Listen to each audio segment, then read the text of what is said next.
Hello guys, welcome back to the last video of Navratri decoration of day 9th. So the color theme for day 9th is purple color. So here we are using hula hoop ring for the decoration in a different way.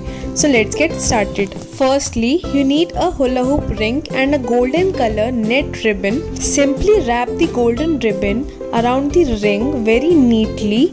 Now take some small golden bells and attach it with a thin garland. Hang the bells in ascending order as you can see in the video. So here our hula hoop ring is ready. Now let's move on towards the decoration part. For that, firstly I am using a wine color sari as the base background. Secondly, for the tabletop, here I am using a wine floral cloth. For the center, I am using a dark color lilac embroidered dupatta. Keep a bed table in the center, cover it with a golden color cloth, then keep our hula hoop ring in the center, following with a cloth and a chowki in the center. Then put some white mogra garlands on the either sides along with some warm lights. Keep petal diyas on the either sides and our backdrop for day 9th Navratri is ready. You can even use this backdrop for Ganesh Chaturthi or Janmashtami. Thank you so much for watching the video so patiently. Have a nice day and do mention your queries in the comment section. Thank you so much.